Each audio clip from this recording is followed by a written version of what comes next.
I played myself. Well done, Rebecca Yarros. Like, I didn't see it coming. Oh my god, Xaden's eyes, Xaden's arms, Xaden's abs. I mean, already I can see what kind of book this is gonna be. Awkward. Optimism. We must stay optimistic. Hello booktube, welcome back to my channel. My name's the Book Mage. I knew when I picked this next book up that I would have to vlog it. For various reasons. That book, of course, being the very much hyped Fourth Wing by Rebecca Yarros. Now, did I pre-order this months ago just because it had dragons in it? And dragons on the spine? Yes. Has it then since blown up on BookTok and everywhere else, and now everyone, every dragon's mum is raving about this book? Also possibly. One of those very vocal readers, in fact, being my lovely best friend Sarah, who was adamant that I needed to pick this up. Which is weird because when I first saw this in the synopsis of this, I thought it would be a good book to recommend to her after I had read it. Turns out she was already on that. So like, I feel like we know each other's taste, and maybe that bodes well for me.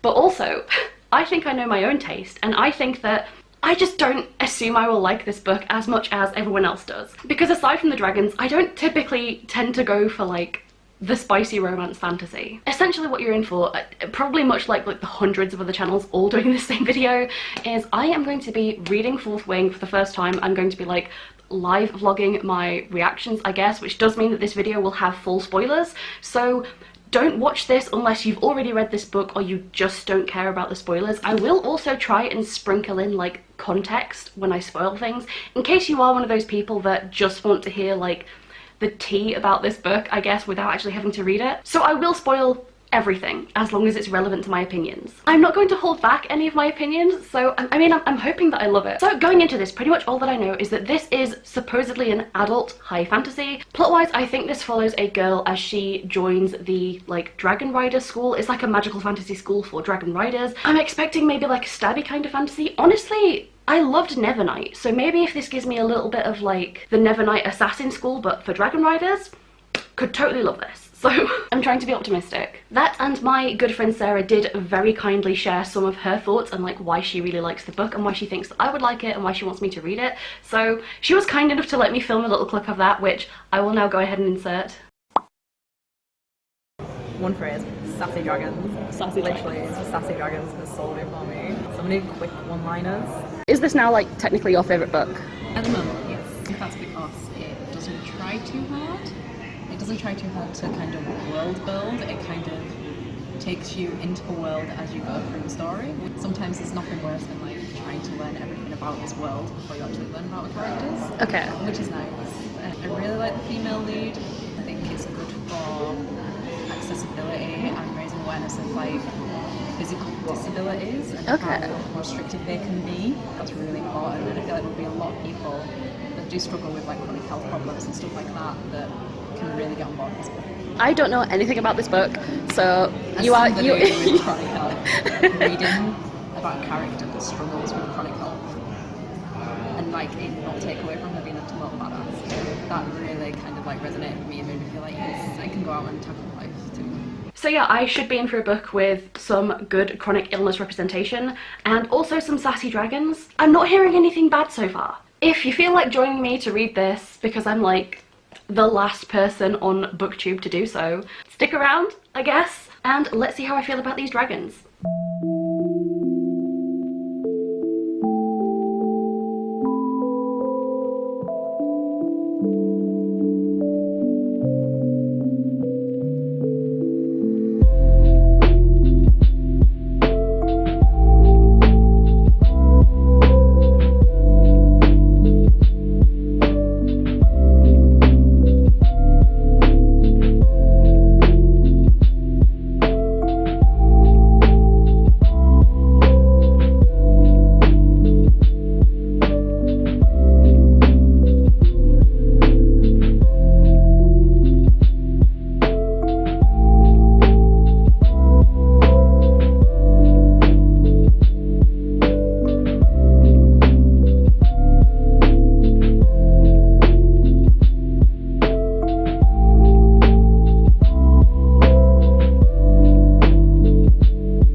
So I have my lovely candle lit, currently have gorgeous dragon bed sheets, and very appropriately wearing the dragon from Dio's Sacred Heart. And I have just started reading Fourth Wing, so I'm in a very dragon kind of mood. Everything right now is dragon themed. Like, when I say I've just started though, I am literally like 3 pages in. Going into this, I wasn't exactly sure what to expect. Like, I knew high fantasy, supposedly adult, dragons, like magical school slash training academy, and I had assumed first person because every romance nowadays is just first person. I guess what I didn't expect is just the completely modern language. Like I'm not expecting it to sound like some sort of archaic text, but I just don't think I was expecting it to sound so modern and American, because the main character calls her mother Mom, but like mom, like this. In my British accent sounds stupid. So I guess I just wasn't expecting it. And then the part where I've had to pause, just for my own sanity. What year is it? I cannot believe that in the year 2023, I was forced to read the phrase "for the win." Does anyone else still use this? Because to me, it's a dead meme phrase and a dead meme phrase only. I feel like 4 pages in is just not enough to do like a summary, a catch-up yet. But yeah, immediate first impressions mixed. But ideally I want to like this, so I will let you know how I get on. Okay, so I have finished the first chapter.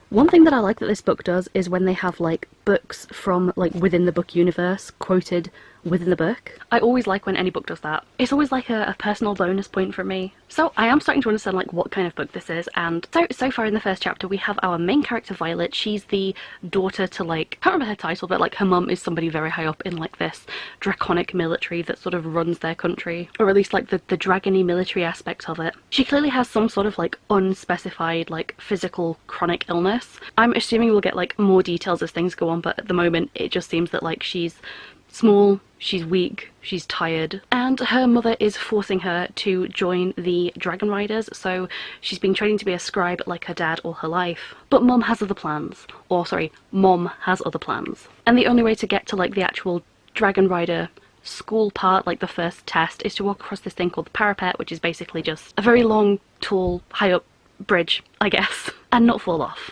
So that's kind of where we are. I'm not invested yet, but when dragons show up, I imagine then I will be invested.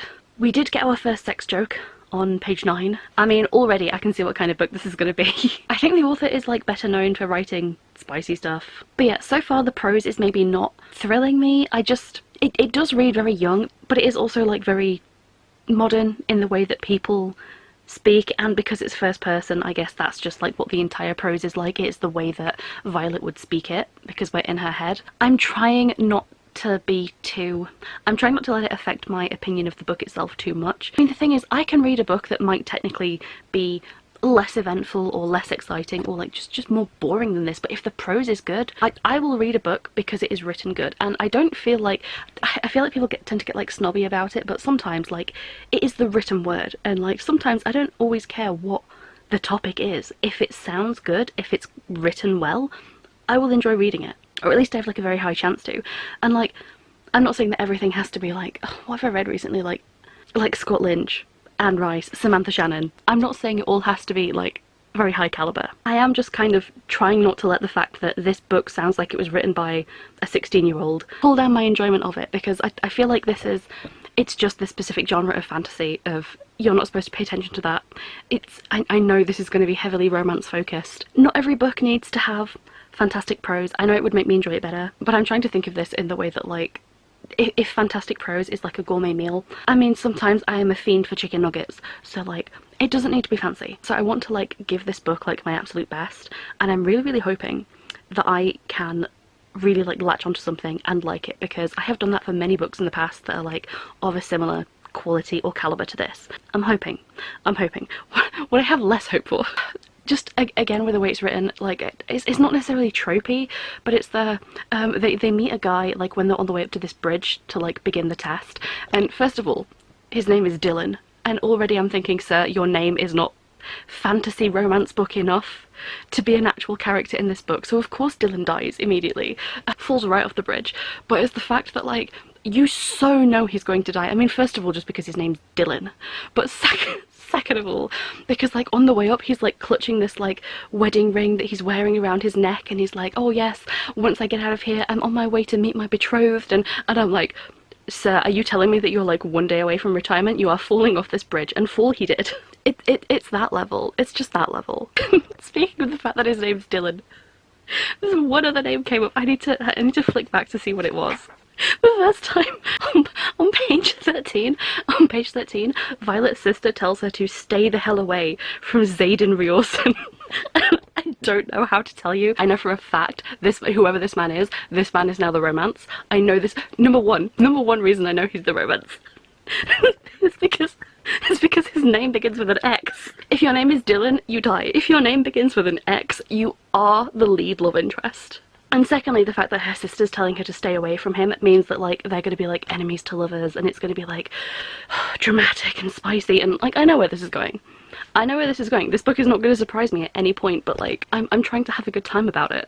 So yeah, one chapter in, and I feel like it's about what I expected. Ideally, I want to like this. I don't ever want to read a book and be like, oh yeah, I hated this. And like, it has dragons. This book has so much potential. I could end up loving this book, and I hope I end up loving this book. Because like, at the end of the day, the best case scenario for reading a book is that I love it. Like, I would love if I could love every book that I read. Unfortunately, I'm a picky little bitch, but like, we can hope. We can hope. So, I will continue with my check-ins, but yeah. Hey, so I am currently about 100 pages in. Still way too early to start guessing ratings, but as a quick like rundown of events so far, Violet made it into the Dragon Rider school. So far she's like passing their tests, occasionally getting injured. She has like pretty much like one friend. There's like an older guy there called Dane who she used to know before she went there, and they're kind of like friends, and it's one of those where it's like, so many books like this will have the whole childhood romance guy that they don't end up with. He's that. I already know they're not going to end up together because the other person, his name begins with X. So, and at the point where I've just left it, she's about to go into like a sparring match with the guy that wants her dead, who I'm pretty sure is the love interest. So far we're not exactly breaking the mold, but it is still way too early to tell how much I'm gonna like this. The dragons are not really in it yet. Like, they're being mentioned, we know there's gonna be dragons, but they have to get through so many tests before they're allowed to like get chosen by a dragon. And I'm hoping that comes soon, because I don't want that to be like the end of the book. Like, I don't want to get like 75% of the way through the book, like when we're meeting the dragons. It's way too early to tell at this point, and there hasn't really been very much like romance. Obviously every single time Violet looks at this guy, Xaden, it's such a dumb name, I'm sorry. She's always like, oh my god, I hate this guy so much, but he's so hot, but I hate him so much. Like, it's that. It's about par for the course of like what I expected here. I did have like a few little thoughts though while reading. First of all, as I was reading, I was thinking, if I were to take a shot every single time a character said, damn it, I would be so drunk by the end of this book, and I don't even think I can get drunk. Like, I think I am genetically unable to get drunk, and yeah, I would be drunk by the end of this book. That is how much characters in this book say damn it. I think her love interest, I think Xaden's dragon is called, now it's spelled like this. Is the dragon's name just Scale? But it's Scale. I kind of hope they are just all called things like Scale and like maybe Claw, but spelt funny. Much more than that, I don't think I have too much more to update on, other than to say she is currently keeping, I've completely forgotten a plot point. In this world, like a previous generation ago, a bunch of people rebelled and they were all killed, and their children were forced to watch them be executed, and then were like marked permanently, and then forced to join this Dragon Rider squad. It's a weird way to run your government, but okay. And obviously Xaden is one of these like marked people, like the child of a traitor. I think he's the child of like the traitorous ringleader, obviously. And Violet overheard them at some sort of like secret meeting. They would have been executed if people knew they had this meeting, even though like nothing really bad happened at it. It's just like a law that you're like not allowed to meet. So she's technically keeping Xaden's secret. But here's the thing, her best friend Dane, who's like the older guy that is like the fake love interest that isn't going to end up being the actual love interest, mark my words, he keeps saying that like since the start, since she came in, he wants to get her, like sneak her out and get her back to like the scribes. That's where she was meant to be like the whole time. She was training her whole life to be a scribe, because he's worried about her and he's overly protective, but in a way that doesn't take her choice into account. So we don't like Dane, or at least I don't. But Dane's like special personal magic power that you get when you bond with a dragon. Everyone gets like a unique thing. His is that if he touches like your head, he can read your mind, in that he can like replay your memories, he can see what you saw. And he has this habit of like, whenever they're talking, he's always like caressing her face and touching her face. Like he's always like got his hands on Violet, like on her head. And it's because they're like this, obviously they've been friends for years, and at the moment she's kind of got this like will they won't they romance thing, which they won't. But it's the thing, every single time he touches her face, I'm like, is he checking her thoughts? Like, is he actually being that invasive? Because so far, he has not been very respectful of her choices. Like, I understand that it's being presented as, like, he's being, like, overly protective, and, like, he just wants what's best for her, and, like, he doesn't want to see her die because he doesn't believe in her. But at the same time, I'm like, one of these days, he's gonna, like, grab her face, and she's gonna be like, oh, is he gonna kiss me or something? And he's just gonna read her mind and be like, do you want to tell me about this secret meeting that you didn't report? Like, what is going on? Or I suppose depending on like how far it happens in the book, maybe he'll see something else. But I'm just it's the fact that his thing is touch head, see thoughts, and he won't stop touching her face. Every time they meet, he's always like cupping her face, and I'm like, this is gonna go south real quick. But actually, at the pace this book is going, I don't know when that's gonna happen, but like, I'm calling it now. I'm calling it now. He's gonna read her thoughts without her permission and see something he wasn't supposed to, and it's either gonna be like the secret meeting, or like, I don't know, maybe she'll be getting spicy with Xaden by that point, and it'll ruin their friendship or something. So that's where I feel things are going. I'm not quite sure how to, like, I'm not going to rate it at the moment. I think my enjoyment really could swing either way. Either this could just get fast-paced and fun and, like, popcorn, bingey, entertainment worthy, like, and I might end up just really enjoying it, and I hope that's what happens. I'll let you know how I get on. Hello, so it is day number 2. Also, please excuse, like, the bad lighting. This is the new filming location. Not a good one, but it's where we are. Yeah, fourth wing. Back onto fourth wing. So at the point where I left it last night, we are about like 150 pages in, and this is just before like the dragon selection ceremony, so I'm sure things have happened like between the last time I checked and now. So at this point, basically Violet's year group have completed this thing called the presentation, which is basically where you parade around in front of like all the dragons that are willing to take on new riders for that year. And that means that in a couple days, everyone from her year group is gonna like get the chance to pick / be picked by dragons. But it's not clear exactly what happens, but I think that like they can also kill each other if they feel like it in this scenario, because like, why not? Once again, I don't know who invented all of these rules. I don't know who decided that like this was the best way to do things, because they have weird rules where sometimes people aren't allowed to get involved, but then like when it's convenient, it's just kind of, it's weird. It's weird. What, like, in this world, for the people that run this school, what purpose does it serve? Like, why is it better to say you can kill each other during, like, your dragon selection? Like, if a dragon selects you and somebody else kills you, and I feel like the answer is always because, well, if you die, it meant you were weak to begin with. But then, like, I feel like if you were weak to begin with, the dragon wouldn't pick you. But then people say dragons don't make mistakes. But then sometimes people die after picking their dragon, and the dragon will just choose a new person, I think is how this works. So I'm not 100% sure on like what the reasons are, but either way it's going to be super dangerous. And like, look, it's a story, so we all know that Violet's going to get a dragon. And here's the thing, they have been talking in class about like all the dragons that it's possible to get. There's been some discussion, and obviously one of these dragons is like the biggest, baddest, oldest. He's like the only black dragon, and he's bigger than all the other dragons and older, and like hasn't taken a rider in a long time since like his last rider died. And I'm like, okay, so she's getting this dragon, right? But then it's like, because obviously like her school bully is being like, I'm having that dragon, that one's mine, I'm getting that one. And it's kind of like, you don't get to pick, but like, okay.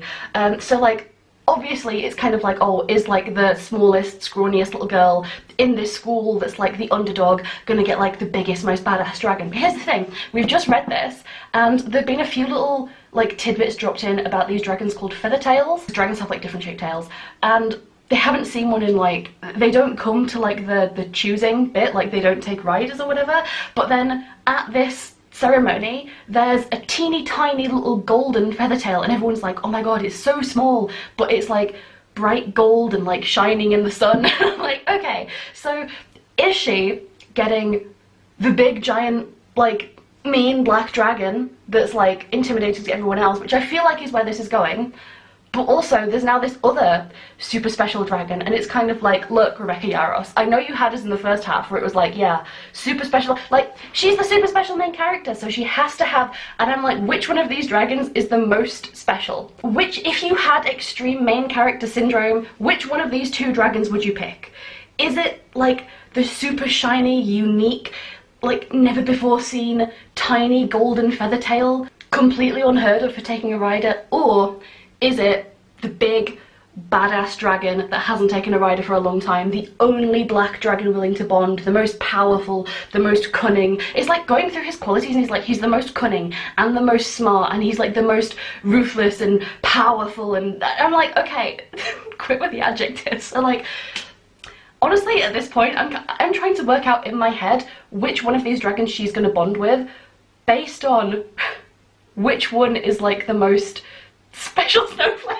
And like, I don't know which one it's going to be. So place your bets now in the comments, because I mean, I'm not sure which way I swing on this one. Oh, and another thing to note, there's a guy in this whose name is like Melgren. I feel like I'm in like cheat mode saying all this or something, but like, if Dylan wasn't allowed to live because his name wasn't fantasy book enough, and if Xaden is the love interest because his name starts with an X, then surely the guy whose name is Melgren, who I think also, he's like somebody high up, and I think he also has like the other big black dragon, and like his name is Melgren. So is he the bad guy? Because his name is Melgren. Why would you make it this easy for me? I know that this book is meant to be about the romance. I know that this book is meant to be kind of like, it's not that kind of read, you know? Like, but sometimes I do begrudge the kind of readers that are like, oh my god, I never saw this coming a mile away. The guy who was like top of their Dragon Rider society, whose name was Melgren, I never thought he would betray them. Bitch, get with it. His name is Melgren. Yeah, and obviously she doesn't like her mum either, and I'm kind of at the point where I'm like, look, it's either going to go one of two ways. Either she's going to get the begrudging respect of her mother, or like her mum's in on it, her mum's like also down with this like squashing the revolution thing, because you know she's going to end up a revolutionary, because like obviously the society that is in charge at the start of the book, it like they're already on top. So like that's not how it's going to be. I already get the vibe that they're like keeping secrets from the recruits. There's this whole thing about like the wards that protect this place going down all the time, and it's just kind of like, okay, the murdering the rebel leaders but like making their children watch and marking their children with like this magical mark made by a dragon or whatever. And I just kind of get the feeling that it's like it's very obvious that we're going to end up on the side of these like this like rebel cause, because obviously if this is like a, I know it's adult, but like it's basically a YA book at heart, we're going to end up on the side of the rebels because you can't not. Obviously we can't be on the side of the oppressors, because that would be a weird book. In fact, if you want a book where they just are on the side of the oppressors, The Shadows Between Us by Trisha Levenseller. Don't read it, it's not worth it, but like, that book aside, every other book like this, obviously it's going to be like, yeah, we're going to defect from this government that's in charge and keeping secrets and running things in a weird way that we then don't agree with, because I'm not entirely sure what the history is, to be honest, but that's the way that I think it's going. Not that I think that's bad, it's just very like buttered toast for a book so far. And I understand that that's not what this book is, you know. This book is a romance set against the backdrop of all these things. I shouldn't expect more of it than that. And you know what, it's comprehensive so far, it's totally fine so far.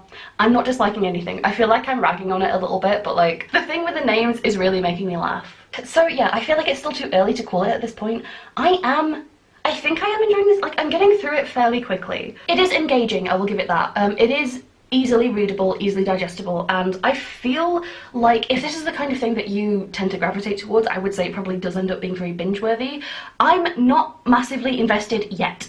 I say yet, because where I've left off, we are pretty much just getting to the dragons, and I feel like once the dragons come into it, that is the make or break for me. Like, either I'm gonna love this, I'm gonna love the dragons, or I'm gonna be like, oh no, what was that dragon book that I really hated? The Adamantine Palace by Stephen Dees. As long as this does dragons better than The Adamantine Palace by Stephen Dees, like, it is kind of a low bar. But if it's better than that, at least it can't be the worst dragon book I've ever read. I feel like it still has potential at this point. If the dragons are good, this could still end up being like a fun, engaging, bingeable read for me, and I'm hoping that's what it turns into. All my cynicism aside, I am hoping that I like just get swept up in the dragoniness of this book.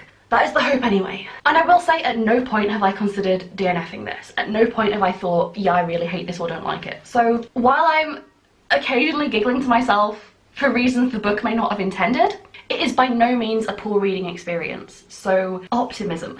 We must stay optimistic.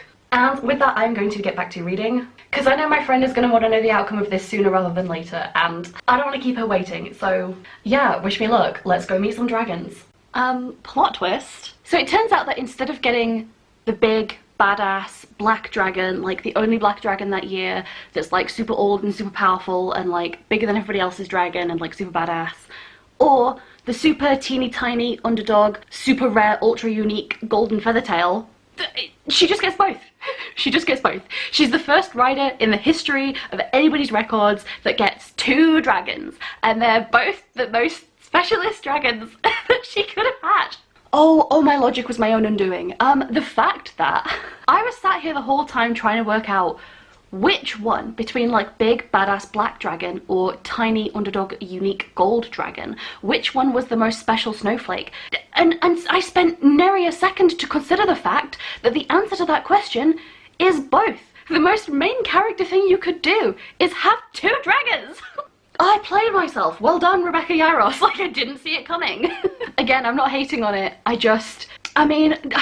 set myself out some rules, I set out the logic, and I didn't realise there was a third option. And I should have realised. The answer is always, why not both? So yeah, main character now has 2 dragons. So the dragon that Violet rides is, oh my god, what was his name? Tern?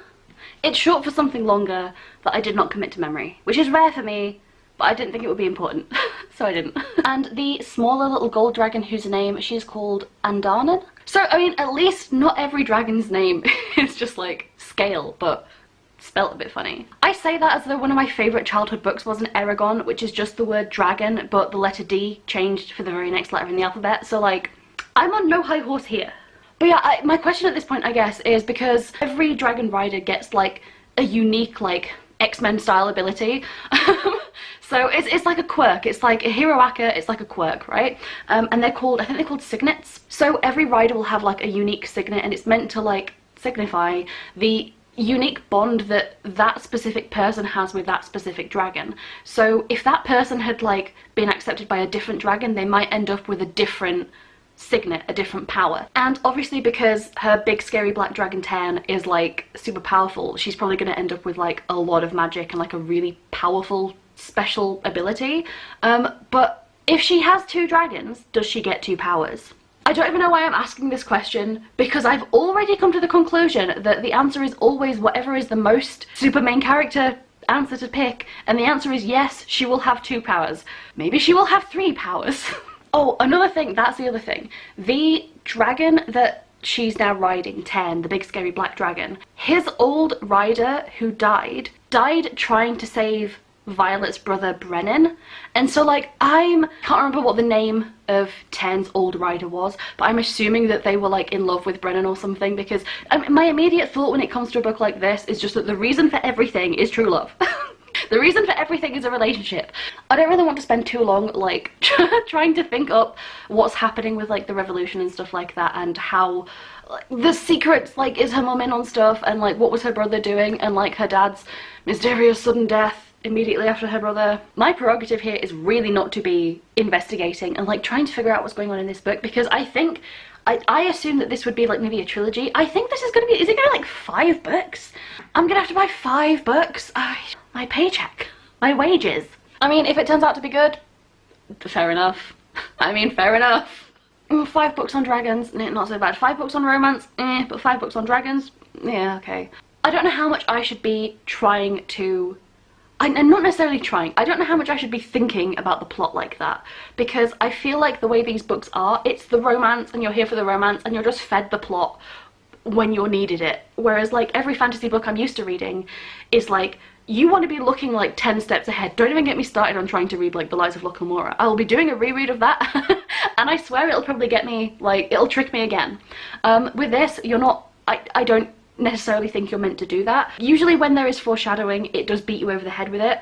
Like, it's not subtle at all, so I feel like I don't need to be looking out for it, but at the same time, I can't help myself. So in my little, like, dumb fantasy brain, I am theorizing like, well, maybe this is because of this, and maybe this because of the rebellion, and this because of the, I forget all like the fantasy names for them, but you know what I mean. In the kind of books that I normally read, it would be covered in this book, but I'm thinking if I've got 4 more books to read after this, maybe it won't even come up in this book. I'm just like theorizing on it for nothing, because I'll have forgotten all my theories by the time we get to like the next book. I'm not expecting to have anything confirmed or denied by this book. I'm sure there'll be some sort of cliffhanger to get me to read book 2. Other than the will they, won't they, slow burn, spicy enemies to lovers romance, which doesn't work on me, so I'm immune. Just give me dragons. Just give me dragons. This has been rambly. I need to get back to this. I need to go figure out she's gonna get 2 powers, which my brain now knows the answer, probably yes. You're telling me this man's weakness is oranges? Does this guy just have oral allergy syndrome? Is she gonna like slather herself in orange juice before fighting him? I'm praying that's what happens. Please, please let her douse herself in orange juice before fighting him. I suppose me laughing at this man's misfortune are like a good enough time to come back in and just update. I don't have too much more to say other than like there's this whole I know I'm not supposed to be like trying to put too much thought into the world building because like that's not what this book is, but there's these people called like if your special power is mind reading, it's not intrinsic, but it's, oh my god, I can't remember what the word is now, it's like an intrinsic or something, I completely forget. Basically they like execute you on sight. So this one guy in her year developed his special power and he could like read the minds of everyone around him and it was freaking him out, and one professor just came out and just like snapped the guy's neck and it was like, yeah, he's dead now. And it's like, okay, I know that I know that the reason is probably just that they do not want anyone having, they say it's like a really dangerous power to have, and like it isn't like, but not for somebody on your side, I guess, unless you have secrets to keep, I guess is what I'm trying to say. Obviously the guy that she's friends with, Dane, who can read minds, can only do it by like touching and like seeing like part of the past of what somebody else saw, but this guy could just straight up read somebody else's mind. But I just feel like that's a super useful power to have. And obviously the only reason you wouldn't want to keep somebody like that around is if you have something to hide. A rude place for my camera to die, but I think I was just saying, it supports my theory that like whole Dragon Rider school thing is bad. They are bad people with things to hide. It's not like we didn't know that. One thing that I will say is that we have just kind of recently had a scene that I think they are pretty common in books like this, but I do always like them when they come up and when they're done well. And it's like, I swear I literally just read it a few pages ago, but it was like they're basically just having some downtime. It's just full of like jokes and bonding and casual and like a teeny tiny bit of character building, but I really like moments like that. I really like downtime in like just any media really. I guess my like easy examples of like, I guess like anytime you're back at camp in Origins, or like playing cards at the table if you've played Dragon Age Inquisition, or honestly, prime example in Jaws, where they're all just like sat around the table having a bit of a bonding session over their scars, which is a great piece of cinema. But the point is, I actually really like, it's just sort of endearing, I guess, to see them just interact in a way that isn't specifically discussing the plot, but in a way that just kind of, it's just kind of like a little nice soft humanizing moment, I guess. Maybe it isn't, maybe I'm reading too much into that, but I like those scenes when they happen, and it was just like a little bit of people just joking about and just having like some just fun banter, a bit of camaraderie. I like that.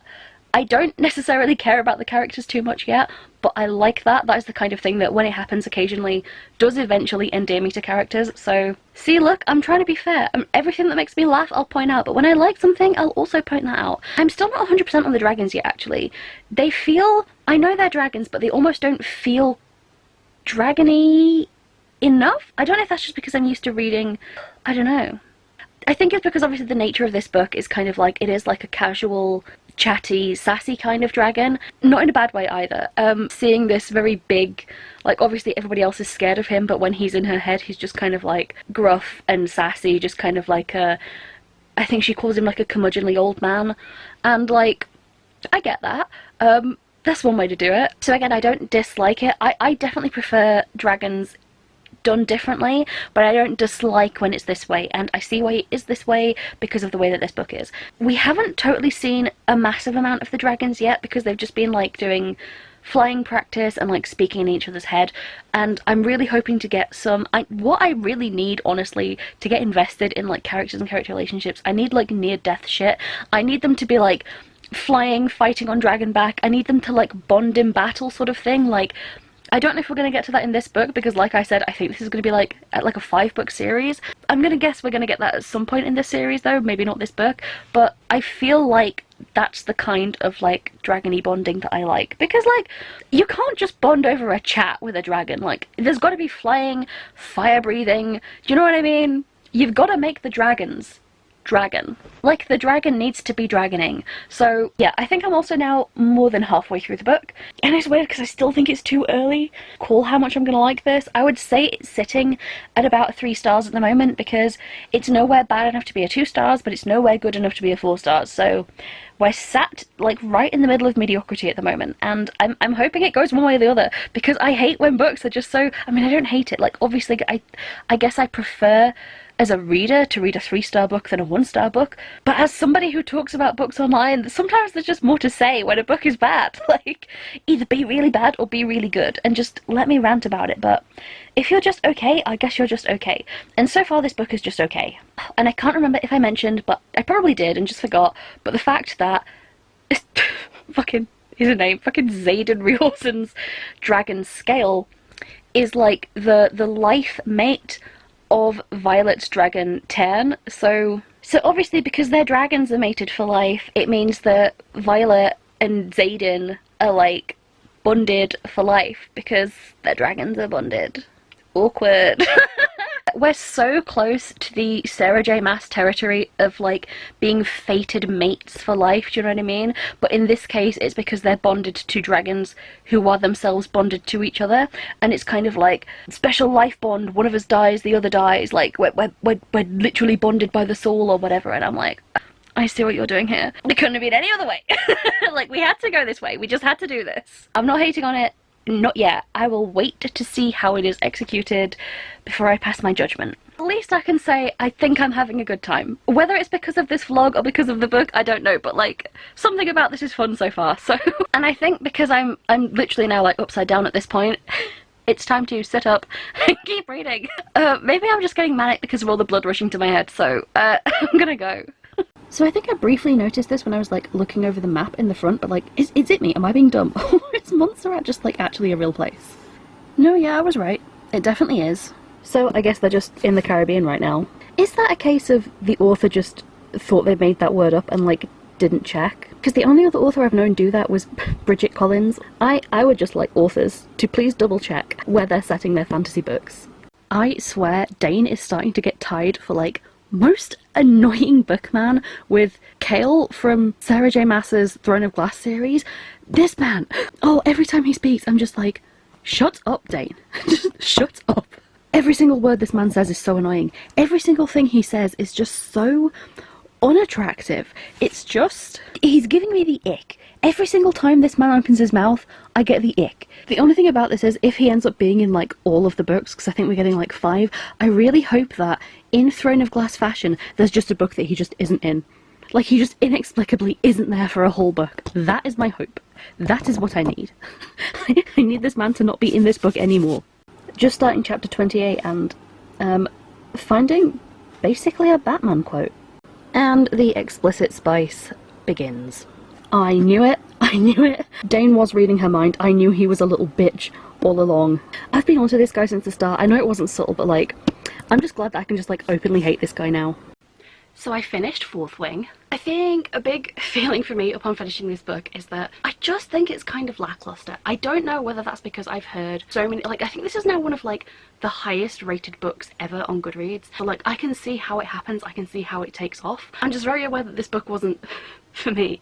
I feel like so much of this was very, very predictable, and again, I feel like if this is your first time coming to a book like this, or just any sort of fantasy book in general, you might not be familiar with tropes or just like the very obvious both red herrings and like foreshadowing that we get.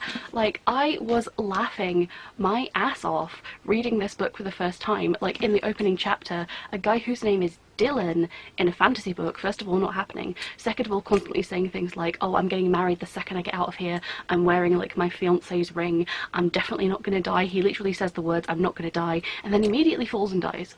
I guess maybe if you've just never read a book before, you might be slightly taken aback by that, because it's, you know, a subversion of what you would expect based on the fact that the character is saying he's not going to die and then dies. But I feel like I was past scraping the bottom of the barrel at that point. And I just feel like the book doesn't really step it up from there in terms of like twists, turns, the narrative itself. Let's be honest, I know what this book is. It's a romance, but just set against the backdrop of a fantasy. Like, it's all about the romance and the fantasy is just there for like window dressing. So on the one hand, I feel like it is almost wrong of me to expect more of this book. But that is why I don't pick these books up, except for the fact that this is a beautiful edition and it had dragons and my friend told me to read it, and so here we are. Do you know what I've just realised? I completely forgot.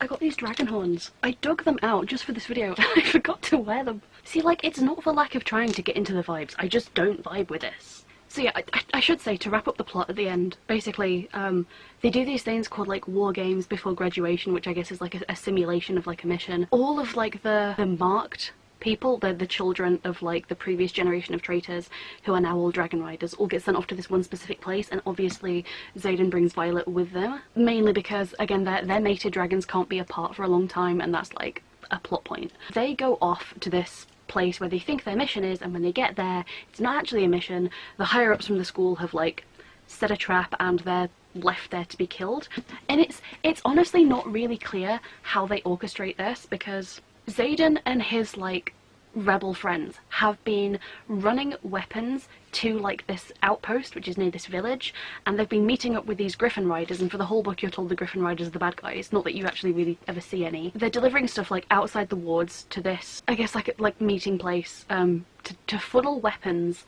to the other country, so that the other country can have a chance at fighting back against like these magic users that are evil magic users, because if you don't channel your power through a dragon or a griffin, it like twists you into an evil being and you become an evil being, and they can magically create wyverns which are like bigger than dragons, so they do have mounts.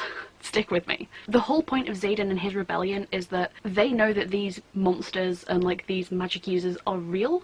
The evil magic users are all called Venin. The country that Violet and like the war college is from, they know that these things exist beyond the wards, because they can't come through the wards and they can't use magic inside the wards, so they only exist in like the neighbouring country, and they refuse to help the neighbouring country. They're just leaving them to die, which is what the real conflict is. Obviously none of the civilians are ever told that. Xaden has been funneling weapons, I think it's specifically magical daggers, to the other country, like the rebels in the other country. That's what he does, right?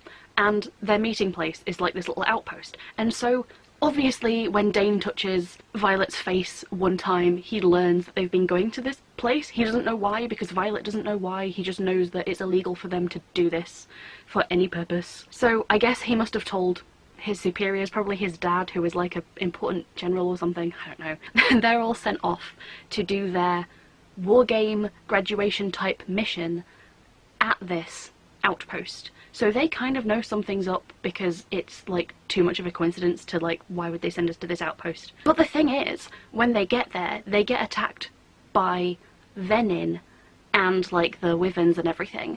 But my question is, how did the people in charge at Violet's war school orchestrate that? I can understand them being able to send Xaden and his team out there, but when they get there, there's just like a letter that says, your mission is to survive if you can. Obviously they sent them there to die and be killed by the Venin, but how did the people in charge tell the Venin that they were going to send a bunch of dragon riders out there? Like, I understand that the people in charge wanted to kill off Xaden and his friends. I just don't understand how the people doing the killing on behalf of like the higher up military leaders are the Venin and their like magical evil wyvern. Because as far as it's been implied, it's like the Venin are the bad guys and they're not in league with the higher ups in Violet's school, in her country. They're not... There's no politics here, by the way. We never see any like cities or civilizations or anything. There's literally just the school, which Violet has basically like grown up in and around, and like that's it. So when I'm basically saying the other countries, because I have no information about Violet's country or anything, pretty much. It's all specifically in relation to like the war college and everything. There is a king mentioned, but again, you only ever see him when he like comes to visit the school. Having an idea of like the outside world, like outside of the college, non-existent. Violet's mum has one of these daggers that are like the only thing that can kill venin, specifically because like she knows that, you know, if she ever encountered one she would want to kill it. They do not want to be in league with these people. Like, they're very much the bad guys. It's just that the people of Violet's country are also bad guys because they're leaving everyone else to die, because they're basically the only ones in the life raft, you know what I mean, and they won't let anybody else in. That's why they're evil. They're kind of like evil by proxy. They're not the ones specifically forcing harm on the other country. They are just well aware that the other country cannot survive without them and will not help them, and is just leaving them to die because they're the other country. And Violet's country is the only one that has magical wards around it. I just don't understand how... Because unless these venin attacked, Xaden and his team would have flown out there, got a little letter that said survive if you can. There would have been nobody there, because they didn't send, like, anybody to kill Xaden. I guess they were just relying on the fact that the venin were just going to be there. Did they just know that they were going to be there, conveniently? I don't know. It's never explained. Like, it doesn't make sense. I know why they were sent there to die, and I know why those people did it. I just don't know how we got to the enemy of their enemy. Do you know what I mean? There's 3 different parties at play here, and, like, it doesn't make sense. They all survive, anyway, except for Liam, who was, like, Xaden's really good friend. Characters have been dying like the whole book. Like, every chapter there's just like, oh yeah, more cadets have died, more recruits have died, whatever. I feel like it does not hit as hard as it should when like multiple side characters die almost every chapter, and then in the end chapter, because he dies in a dramatic way, it's supposed to be like more emotional, but at the same time I'm like, okay, but he could have just tripped and died any other day, because that's what happens to most people in this book. So yeah, I do not understand. I don't understand how the ending happens, really. I kind of want to go over maybe like a few things that I liked about this book and also didn't like about this book, because I'm trying to be fair, and there were things to like about this book. I just so know that I'm not the target audience, and like I keep saying that every time I read a book. Like, I just know it's not made for me. I can't stand when it's just them thinking about each other all the time. Like, every single chapter Violet is just like, oh my god, Xaden's eyes, Xaden's arms, Xaden's abs. The lore info dumps in this book are kind of laughable a lot of the time. When Violet is in like a nervous, stressful situation, what she does to calm herself down is she will recite to herself. It's meant to be from like her academic texts or whatever, but it is basically just like the very basic lore of the world. Everyone says like the best thing about her is her mind. She's so sharp, she knows everything. She's basically saying like, oh, this is the name of my country. Now a neighbouring country is called this. Such a weird ham-fisted way to give you the information. Like, I know that in the book world, she's a former scribe and she calms herself down by reciting information. Totally valid, totally fair. I just feel like it doesn't make sense for this to be the information that she's saying back to herself. I just don't think it would be the very basics that you would tell to somebody who's never set foot in this entire world before, like the reader. And like, I know that that's why it is what it is, because I understand that this isn't a real occurrence, it is a book. Like, I understand that. I just feel like it's dumb. Again, I feel like that goes back into the fact that this is not meant to be for the like average fantasy reader. This is meant to be for the average romance reader, because you're going into this book wanting different things. It's not to say that the average romance reader doesn't also read fantasy. It's more just that what you're going into this book looking to get out of it is a different thing. And there were points reading this where, because it's divided up into this, they call them quadrants, so there's the riders, scribes, healers. You get to pick. So if you want to be a scribe, you go join the scribes. Or if you want to be a healer, you go join the healers. And it kind of reminded me, not that I've ever actually read the Divergent series, but it reminded me of like the same concept as something as like Divergent. The whole choosing your faction thing. The similarities between the fact that I can't remember the name of like they were just like the badass faction. I don't know what they did in Divergent. Like, I have a very tenuous memory of like these films. They were obviously like the badass faction, and so to get there, like, you had to do like badass daring things, and then obviously in this book to get to the Dragon Riders like quadrant, to actually reach the school and like matriculate, you have to be badass and like cross this ridiculous tiny little bridge thing, like hundreds of feet high, that you can just fall off very easily, which I think is a dumb admissions process, because you could be the world's best rider, but like, you might just start out with bad balance. Like, you could be like the best fighter and super knowledgeable and a great tactician, and you might have like a powerful signet waiting to be unleashed, but if on day one your main strength isn't balance, you don't get in. This was supposed to be a positive point. I feel like it's filling the same sort of nostalgia niche that is maybe a bit vacant at the moment. This is like a monkey's paw situation, because I feel like for every compliment I give it, I have like, there's like a flip side to the coin, and for that, I do want to say it does also read very juvenile to me. I think I said at one point it sounds like it's been written by like a 15-year-old or something, and it does. It really does. To me, it's just a YA book with like explicit sex scenes in it. That's all this book is. But at the same time, if the age range is 18 plus, surely you can make the language aimed at people 18 plus. This is a book for young teens that just happens to have smut in it. Again, much like Sarah J Maas's books. I feel like there is just a disconnect between like the story and the romance. If you remove the romance, what you're left with is a book for young teens, and it just doesn't seem to mesh up very well, at least for me. Oh, speaking of depth though, or lack thereof, do you know what I did sort of realise while reading this, and it took me till quite far into the book to sort of, I think, realise what I was missing, or where my expectations had sort of faltered and not really lined up with this book. And it's a weird one, and it is that there is no secondary plot in this book. I mean, unless you count the romance, but I don't think that can really be described as a plot. What I mean is, at the end of the book, obviously they reveal that the people in power, like, they're all evil, they're all bad guys, like, that's just how, just go with me, that's just how it is, they're all bad guys, pretty much. Keeping secrets, leaving the neighbouring kingdom to die. This all gets sort of, like, revealed in one big sort of, like, info dumpy, twisty bit at the end, pretty much. There were, like, very, very obvious hints and things dropped along the way, some not so subtle, like, there's a scene where she like finds this scroll that she's delivering to class and accidentally reads it and learns about like things going on like at the borders, like border attacks and things, and the wards failing, and she thinks they'll discuss it in class because they're supposed to discuss like the ongoing war in class, and it never comes up, and she just stops thinking about it. Like it's never pursued. It's weird because there is this reveal at the end, but it's just not something that the main character is ever aware of. It's things that other characters like Xaden and his friends are aware of. The only thing moving the plot forward in this entire book is just the passage of time. I mean that in a very literal way. The entire plot is literally just like the school and what is on the school's agenda for that point in the year. Because the plot is pretty much entirely Violet passing, like getting into the school and then like passing the school's tests that happen at certain parts of the year. And then the whole rest of the book is just the romance. There's no like secondary plot line, there's nothing you're trying to figure out, there's no mystery, there's no, like, she's not trying to do anything, she has no goal or agency beyond do what everyone else is doing, which is just sit around, wait for the next task, complete the task without dying, and then sit around and wait for the next one. I understand that like her major goal is progressing in like the Dragon Rider War College, and then outside of that there's all like the romance with Xaden, but I just feel like there was like a secondary bit of plot missing there, where she should have been doing something else, like, of her own accord and her own agency. And I know you, like, with this being a romance, I guess you can technically say that the romance is her own agency, but then I kind of, like, want to argue that no, it's not.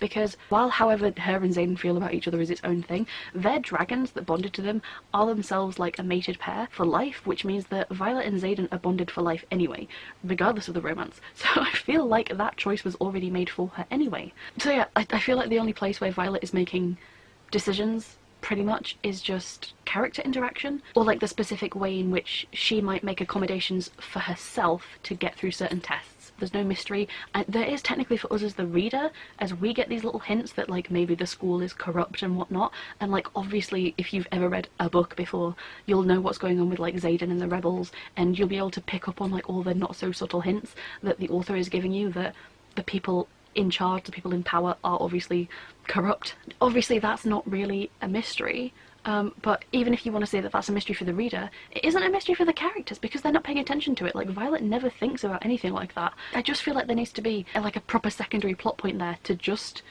justify following specifically this character through the narrative, or having her have something else to do that isn't just do exactly what everybody else is doing and pass the same tests everybody else is and ogle this one guy. So weird. For this, it was just that things were happening and the character, who's supposed to be like really smart and really tactical, like she's always giving the right answers in class, but then when things are going on around her, just doesn't think about them, never picks up on them, and it's like, okay. And like, yeah, sure, I'm guessing 100% of her brain power is focused on Xaden and possibly not dying. I just feel like for the sake of the construction of this as a story, as a narrative, there needed to be a second narrative going through there. Like, I just feel like Violet needed something else for her to be doing and focusing on in tandem with what she's doing at school and with this romance that's going on. I just feel like there needed to be some sort of through line, and I feel like the really, really easy one was just making her aware of this potential mystery going on, because occasionally she'll have a thought like, oh, that's weird that my dad gave me a book that isn't even in the archives, which means it's either forbidden or like a lost, extremely rare book. And because it's like a children's book of fables, you know it's got to be forbidden. It's like little things like that, or finding this missive that's not classified but that they don't get told about, and that is information that's withheld from them. There's so many little things like this. Like, she's not even investigating Xaden and his friends, even though they're constantly sneaking out, and she knows it's illegal, and she knows that they must be doing something, but the only time she ever asks him directly what they're doing, like, first of all, she doesn't investigate. She just asks him to his face, where did you go? And she doesn't say, what are you doing? She doesn't ask anymore. She literally just wants to know where they went, and then no more than that. And that is the absolute maximum extent of her investigating anything, is just asking Xaden one time, where did you go? And that's it. And I just feel like the only reason it did not go that route, for book 2, it wanted to feel like Xaden had betrayed her even more by keeping her so in the dark. But honestly, she kept herself in the dark. Like, the clues were so obvious. They were all there. Mixed feelings about the book. I feel like my main takeaway is that this book is for people who like romance, and what you are reading the book for is the romance. I can see the appeal of somebody like Xaden, especially when you put them next to Dane, and if I start talking about Dane, I will start ranting. I hate this man so much. But like, I can understand why people like Xaden.